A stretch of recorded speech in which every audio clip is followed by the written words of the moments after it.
Hello guys, আমি এত সেজে গুজে আছি, আমি একটু ভিডিও শ্যুট করছিলাম।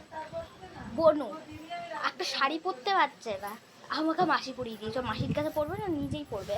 ও পরতে পারছে না, ও কেঁদে কুঁদে সই করেছে। ওকে আপনারা কোলবালিশ ভাববেন, তোমাদের দেখাই। এ দেখো, পুরো কোলবালিশ মনে হচ্ছে, কিন্তু এটা আমার বনু। পুকি দিয়ে শুয়ে আছে। ও হাসছে নাকি কাঁদছে বুঝতে পারছি না। ও মাঝে সাঝে যে কোনো হাসির কথা বলছি, হি হি হি করে হেসে ফেলছে। কান্নার কথা মানে যখন ওকে ধরতে যাচ্ছি তখন আবার কেঁদে ফেলছে। কোন লজিক আছে বলুন তো? দেখুন, কেউ আমার দিদুন বলছে কেউ ওকে নিয়ে শুতে যাবে, কোলবালিশ ভেবে শুতে যাবে, তারপরে নড়বে, তারপরে ভাববে ওয়ার দেবা, নড়বে, তারপরে দেখবে একটা মানুষ শুয়ে। দেখো দেখো দেখো দেখো, ওই দেখো, কাঁদছে না, ও হাসছে কিন্তু।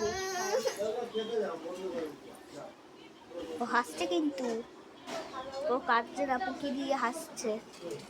হাসি হাসির কথা বলছি তখন হাসছে। তো টাটা। এটা মনে হচ্ছে না কোলবালিশের মাথা, মনে হচ্ছে না এই চাদরটার ভিতরে একটা কোলবালিশ রয়েছে। তো টাটা।